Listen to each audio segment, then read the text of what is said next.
Welcome to రాజనీతి. మన రెండు తెలుగు రాష్ట్రాల్లో ముసుగు మేధావులు చాలామంది ఉన్నారు. వీళ్ళు పైకి మేధావులు ముసుగేసుకుని నిష్పక్షపాతంగా మంచిని చెడుని విశ్లేషిస్తున్నట్టుగా నటిస్తూ ఉంటారు. తమ వాళ్లకు తాము అభిమానించే వాళ్లకు కష్టం వచ్చినప్పుడు ఆ ముసుగు తొలగించి నగ్నంగా తమ అసలు రూపాలను బట్టబయలు చేస్తుంటారు. ఇలాంటి ముసుగు మేధావుల్లో ఎక్కువ మంది తెలంగాణలో టీఆర్ఎస్, ఆంధ్రాలో వైసీపీ సానుభూతి పరులుగా ఉంటారు. కొందరు ఎర్ర ముసుగుల వాళ్ళు కూడా ఉన్నారు. ఫ్యాక్షన్ లీడర్లను పొగిడే అతివాద మేధావులు కూడా ఉన్నారు. వీళ్ళు ఇష్టపడే పార్టీలకో నాయకులకో కష్టం వచ్చినప్పుడు వెంటనే రెస్క్యూ ఆపరేషన్లు మొదలు పెడతారు. టీవీల ముందుకు వచ్చేస్తారు. న్యూస్ ఛానళ్ళు కూడా వీళ్ళకు ఉదారంగా సమయాన్ని ఇస్తూ ఉంటాయి. ఇలాంటి ముసుగు మేధావుల్లో అగ్రగణ్యుడు ఉండవల్లి అరుణ్ కుమార్. తనకు నచ్చని నాయకులను గేలి చేయడంలో ఉండవల్లి తర్వాతే ఎవరైనా. వైఎస్ ఫ్యామిలీకి నమ్మిన బంటి ఈయన. ఆ ఫ్యామిలీకి చిన్నపాటి కష్టం వచ్చినా కూడా చివురుటాకులా వణికిపోతారు. వెంటనే యాక్షన్లోకి దిగుతారు. ఆనాడు ముఖ్యమంత్రిగా ఉన్న వైఎస్ రాజశేఖర రెడ్డి ఆదేశించగానే ఈనాడు గ్రూప్ సంస్థల మీద అటాక్ చేసిన చరిత్ర ఉండవల్లిది. వైఎస్ చనిపోయాక పేరుకు కాంగ్రెస్లో ఉన్నప్పటికీ ఆయన మనసు నిండా జగనే ఉన్నారు.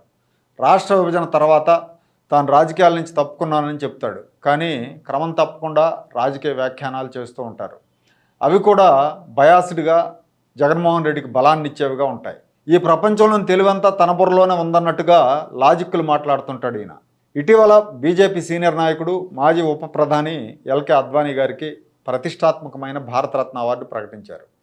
దీని మీద ఉండవల్లి ఎలా స్పందించారంటే, ఇవాళ నుంచి అద్వానీ గారు హైవేల మీద ప్రయాణించేటప్పుడు టోల్గేట్ కట్టక్కర్లేదు, ఇదే విధంగా అన్నాడండి ఆయన. ఈ వ్యాఖ్యలు ఇంగ్లీష్ పేపర్లో కూడా వచ్చినాయి.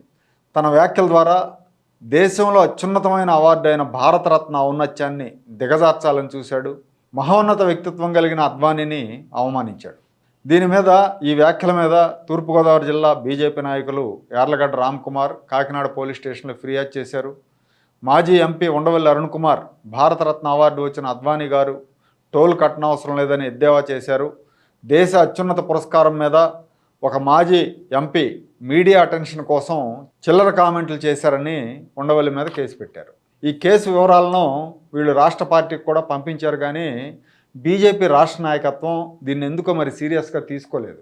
బహుశా అద్వానీ గారి కాలం చెల్లిపోయింది కాబట్టి స్పందించాల్సిన అవసరం లేదనుకున్నారో ఏమో. కానీ చిన్న చితక విషయాల మీద కూడా ఆవేశంగా రొప్పుతూ స్పందించే మాజీ అధ్యక్షుడు సోము వీర్రాజు కూడా అదే జిల్లాకు, అదే రాజమండ్రికి దగ్గరలో ఉంటారు. మరెందుకు పాపం ఆయన కూడా స్పందించలేదు.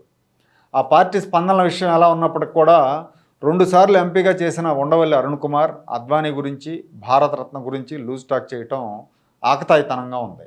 2014-19 మధ్యలో చంద్రబాబు నాయుడు ముఖ్యమంత్రిగా ఉన్న సమయంలో తాను రాజకీయాల్లో లేనని చెప్తూనే, విభజిత ఆంధ్రప్రదేశ్ కోసం మాట్లాడుతున్నా అంటూనే ప్రభుత్వం మీద, చంద్రబాబు మీద పరోక్షంగా విమర్శలు గుప్పించాడు ఈ ఉండవల్లి.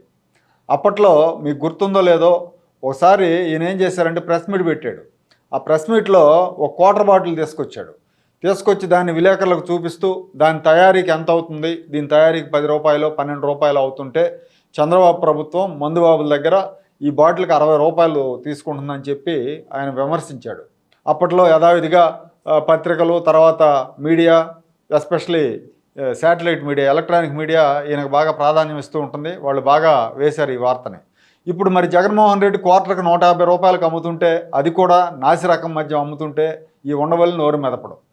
ప్రత్యేక హోదా విషయంలో చంద్రబాబు రాష్ట్రాన్ని బీజేపీకి తాకట్టు పెట్టాడని విమర్శించాడు.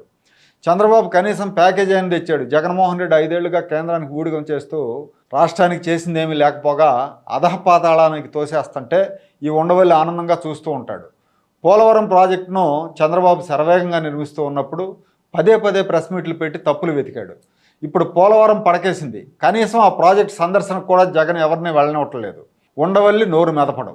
అప్పట్లో ఒకవైపు పోలవరం కడతా ఉంటే 1300 కోట్లు ఖర్చు పెట్టి పట్టిసీమ కట్టడం ఎందుకు, ఎవరి కమిషన్ల కోసం ఈ పట్టిసీమ అని విమర్శించాడు. ఇది పట్టిసీమ కాదు, ఒట్టిసీమ అన్నాడు. ఇప్పుడు ఆ పట్టిసీమ 8 ఏళ్లుగా కృష్ణా డెల్టాని బతికిస్తోంది. రైతులు సంవత్సరానికి 25,000 కోట్ల విలువైన ఒడ్లు పండిస్తున్నారు. 1300 కోట్లు వృధా అని వాగిన ఉండవల్లి ఇప్పుడు నోరు మెదపడం. పోలవరం ప్రాజెక్టు నిర్మాణం ఆలస్యం అయితే స్టాండ్ బైగా పట్టిసీమ కొన్నాళ్ల పాటు ఆదుకుంటుందని చంద్రబాబు యుద్ధ ప్రాతిపదికన దాన్ని నిర్మించారు. ఇప్పుడు జగన్ దెబ్బకు పోలవరం ఎప్పుడు పూర్తవుతుందో దేవుడికి తెలియని అయోమయం నెలకొంది. పట్టిసీమ ఆ లోటు తీరుస్తోంది. అది చంద్రబాబు విజన్కు నిదర్శనం అయితే దాన్ని తప్పు పట్టడం ఉండవల్లి బానిస మనస్తత్వానికి నిదర్శనం. అప్పట్లో చిన్న సమస్య వచ్చినా వెంటనే మైకుల ముందుకు వచ్చి వెకిలి నవ్వులు నవ్వుతూ మొదలుపెట్టేసేవాడు. ఇప్పుడు రాష్ట్రంలో ఎంత పెద్ద సమస్యలున్నా, లక్షల కోట్లు అప్పులు చేస్తున్నా వాటి మీద మాట్లాడడం. అమరావతిని హేళన చేశాడు. ఉచితంగా ఇసుకిస్తే దండుకుంటున్నారన్నాడు. ఇప్పుడు దోచుకుంటుంటే మాట్లాడే దమ్ము లేదు. రాష్ట్రం నుంచి వరుసపెట్టి పరిశ్రమలు తరలిపోతూ ఉంటే నోట్లో బెల్లంగడ్డ పెట్టి కూర్చున్నాడు ఈ ఉండవల్లి. మార్గదర్శి గురించి ఓదర కొడతాడు, అగ్రిగోల్డ్ గురించి మాత్రం మాట్లాడడం. ఇప్పుడు జగన్మోహన్ రెడ్డి చీటీ చిరిగిపోయే సమయం వచ్చిందని మళ్ళీ బయలుదేరాడు. నష్ట నివారణకు విశ్వ ప్రయత్నాలు చేస్తున్నాడు. ఈయన నేరుగా జగన్ బూట్లు నాగితే ఎవరికి అభ్యంతరం ఉండదు. కానీ మేధావి ముసుగులో, తటస్థుడి ముసుగులో విషం చిమ్మితే ఇప్పుడు ఈ ఊసరవేలిని నమ్మేవాళ్ళు ఎవరు లేరు. విభజిత రాష్ట్రానికి విజనరీ సీఎం వచ్చి అభివృద్ధి బాటలో రాష్ట్రం ఉన్నప్పుడు ఆయన కుదురుకోనియకుండా అందరూ అన్ని వైపుల నుంచి కుమ్మేశారు. ఇప్పుడు రాష్ట్రాన్ని చిన్నాభిన్నం చేస్తున్నోడి జోలికి మాత్రం వెళ్లరు. ఇవాళ రాష్ట్ర దుస్థితికి జగన్మోహన్ రెడ్డి ఎంత కారణమో ఇలాంటి కుహాన మేధావులు కూడా అంతే కారణం.